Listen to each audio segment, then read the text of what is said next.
Ravi colours இன்றைய trending பெண்களுக்கான exclusive கலெக்ஷனுடன் kurtis, palazzo pant, Patiala pant, துப்பட்டாக்கள், ஷேப்வேர்கள், நைட்டிகள், பிராண்டட் உள்ளாடைகளும் கிடைக்கும். ரவி கலர்ஸ், நேரு வீதி, ராஜா தியேட்டர் சிக்னல் அருகில், புதுச்சேரி. வணக்கம். முக்கிய செய்திகள். தேர்தல் ஆணைய உத்தரவின்படி புதுச்சேரி மாநிலத்தில் வாக்காளர் பட்டியல் சிறப்பு தீவிர திருத்த பணி தொடங்கியது. ஓட்டுச்சாவடி அலுவலர்கள் வீடு வீடாக சென்று படிவம் வழங்கி தகவல் சேகரிப்பு. வாக்காளர் சிறப்பு திருத்த பணி மூலம் இறந்தவர் ஒன்றுக்கும் மேற்பட்ட இடங்களில் பதிவு செய்திருந்தவர்கள் கண்டறியப்படுவார்கள். தலைமை தேர்தல் அதிகாரி தகவல். புதுச்சேரியில் சிறப்பு வாக்காளர் பட்டியல் திருத்த பணியை ரத்து செய்ய வேண்டும். மாநில தலைமை தேர்தல் அதிகாரியிடம் இந்தியா கூட்டணி கட்சியினர் வலியுறுத்தல். பம்பாக்கீரபாளையம் அருகே தொழிலாளி கொலை செய்யப்பட்ட வழக்கில் 3 பேர் கைது. நட்பாக பழகி துரோகம் செய்ததால் கொன்றோம் என குற்றவாளிகள் வாக்குமூலம். நம்ம பாண்டிச்சேரிக்கு ரிலையன்ஸ் ஃபேஷன் வேர்ல்ட் வந்தாச்சு. குவாலிட்டியான பிராண்டட் ஆடைகள் கம்மியான விலையில. எங்க தெரியுமா?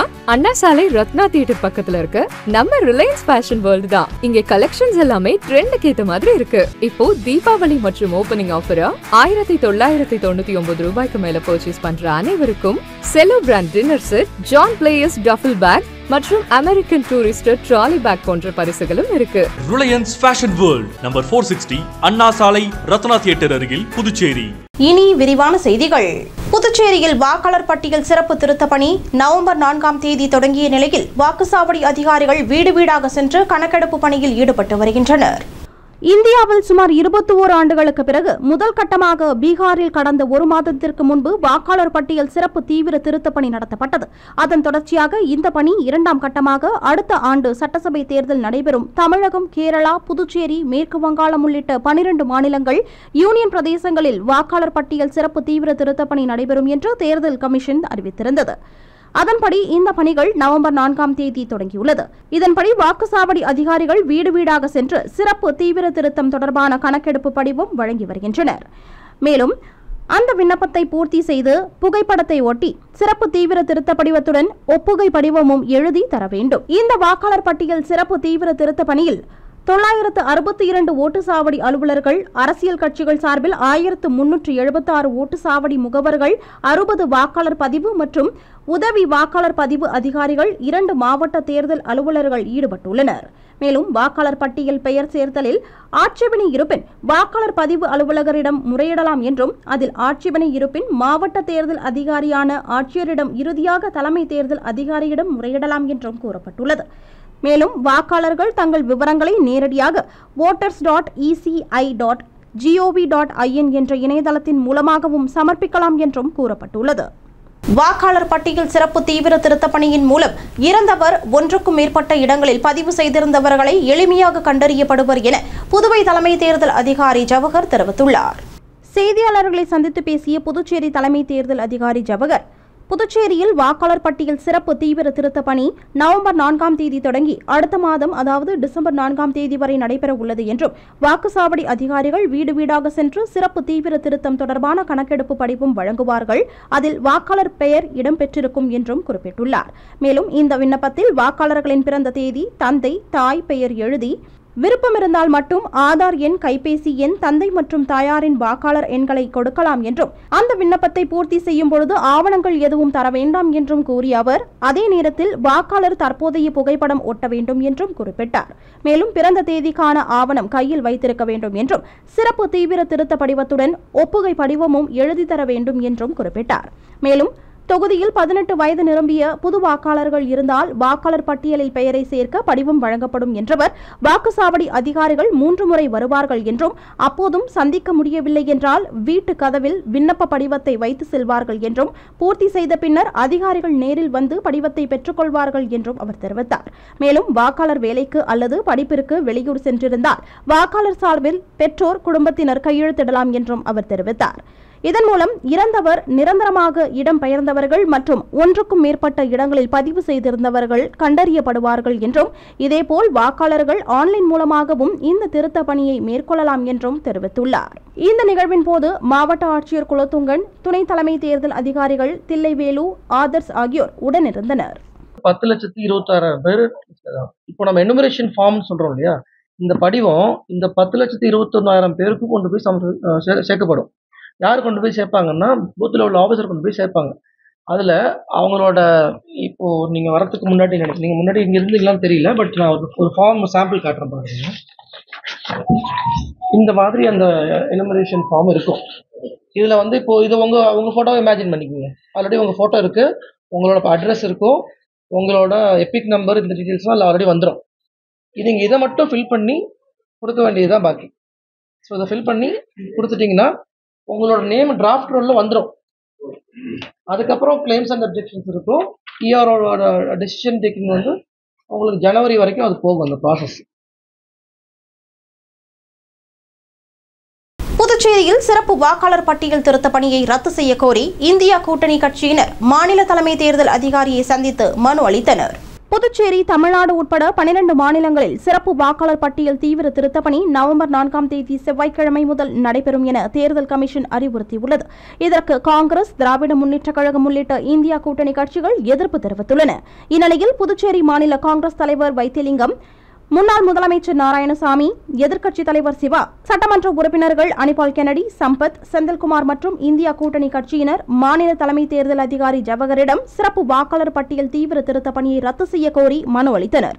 அந்த மனுவில் சிறப்பு வாக்காளர் பட்டியல் தீவிர திருத்த பணி மக்களின் உரிமைகளுக்கு தீங்கு விளைவிக்கும் விதமாக உள்ளது என்றும், சிறப்பு வாக்காளர் பட்டியல் தீவிர திருத்த பணி மத்தியில் ஆளும் கட்சிக்கு ஆதரவாக வாக்காளர்களை சேர்த்தல், நீக்குதல் மட்டுமே நோக்கமாக கொண்டுள்ளதாக கருதுவதாகவும், புதுச்சேரியில் சில மாநிலங்களில் சட்டமன்ற தேர்தல் வரவுள்ள நிலையில் அவசர கதியில் சிறப்பு வாக்காளர் பட்டியல் தீவிர திருத்த பணியை மேற்கொள்வதை ஏற்க இயலாது என்றும், நேர்மையான தேர்தல் நடத்த உண்மையான வாக்காளர் பட்டியல் அவசியம் என்பதை இந்தியா கூட்டணி மறுக்கவில்லை என்றும், ஆனால் உரிய கால அவகாசம் கொடுக்க வேண்டும் என்றும் தெரிவித்துள்ளனர்.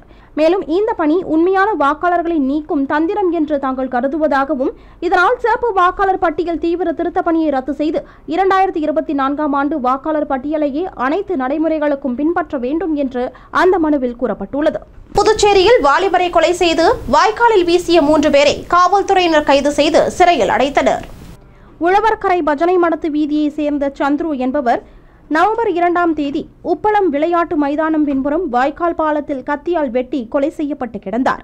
ஒதியஞ்சாலை காவல்துறையினர் இதுகுறித்து வழக்கு பதிவு செய்து விசாரணை மேற்கொண்டதில், சந்துரு தன்னுடன் வேலை செய்த திப்புராயப்பேட்டை வெங்கடேஷ் என்பவரின் மனைவியுடன் திருமணத்தை மீறிய உறவில் ஈடுபட்டதால் ஆத்திரமடைந்த வெங்கடேஷ் அவரது நண்பர்களான ராஜேஷ், சரண் ஆகியோருடன் சேர்ந்து சந்துருவை வீட்டிற்கு வரவழைத்து வெட்டி கொலை செய்து வீசியது தெரியவந்தது.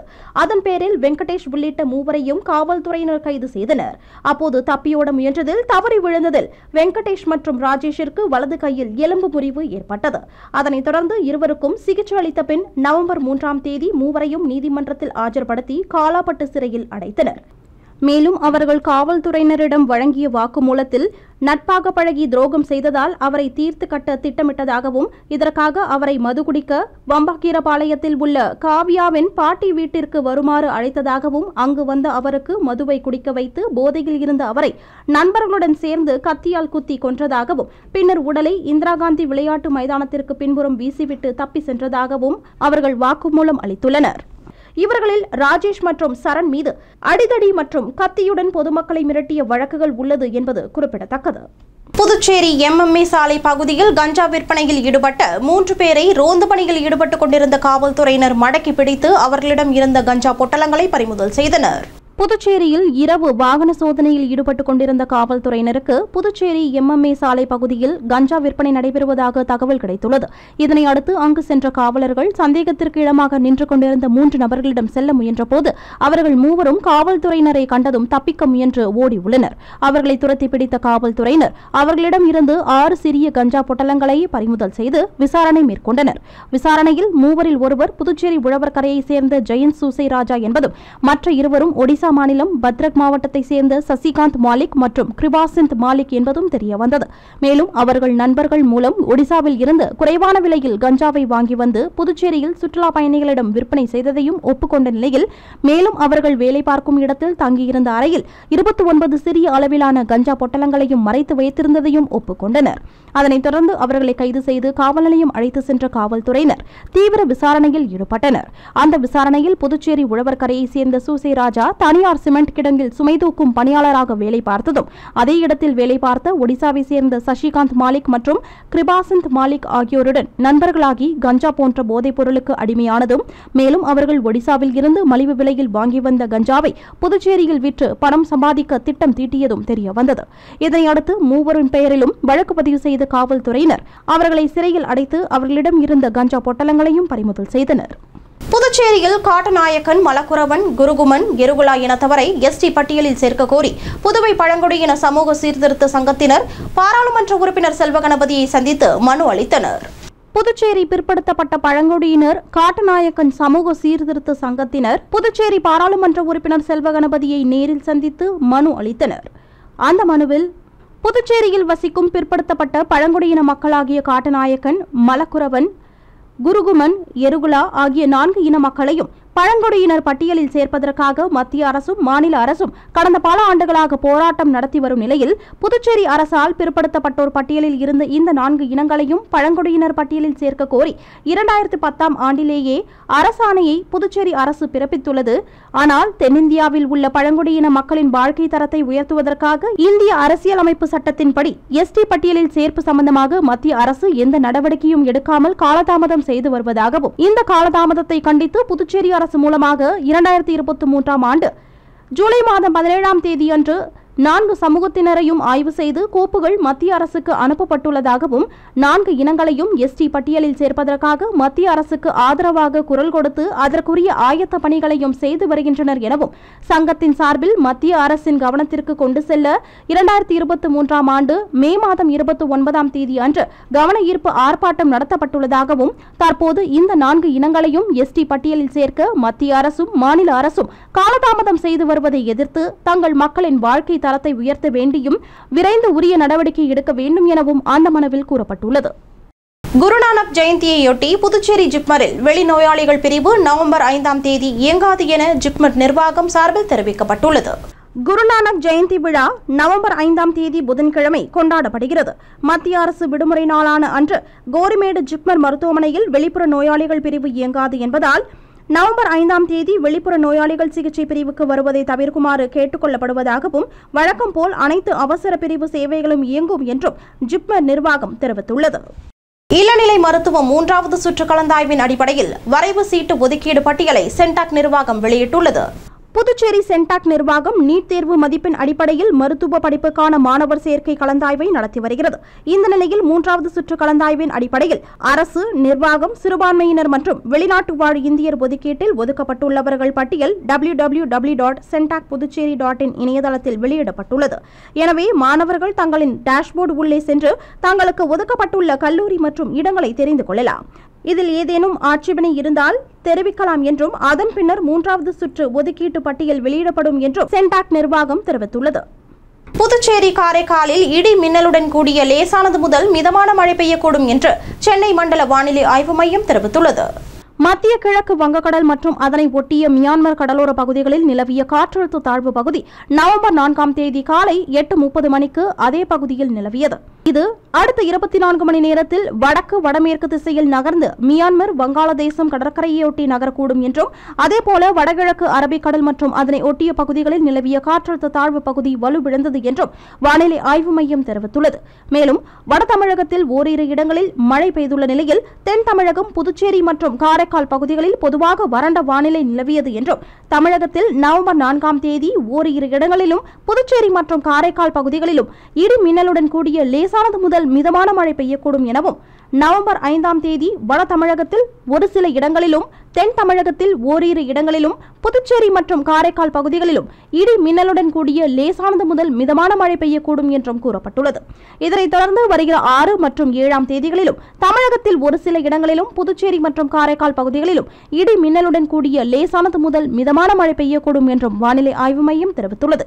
இதேபோல் வருகிற 8 மற்றும் 9 தேதிகளில் தென் தமிழகத்தில் ஒரு சில இடங்களிலும், வட தமிழகத்தில் ஓரிரு இடங்களிலும், புதுச்சேரி மற்றும் காரைக்கால் பகுதிகளிலும் லேசானது முதல் மிதமான மழை பெய்யக்கூடும் எனவும் தமிழகம், புதுச்சேரி மற்றும் காரைக்கால் பகுதிகளில் ஓரிரு இடங்களில் அதிகபட்ச வெப்பநிலை 2 முதல் 4 டிகிரி செல்சியஸ் இயல்பை விட அதிகமாக இருக்கக்கூடும் என்றும் வானிலை ஆய்வு மையம் தெரிவித்துள்ளது.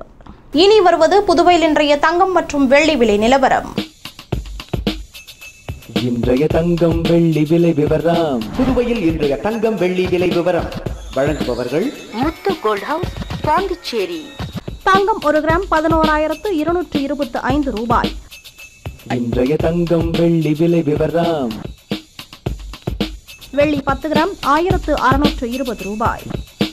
இத்துடன் ஏஎம்என் செய்திகள் நிறைவடைந்தன. வணக்கம்.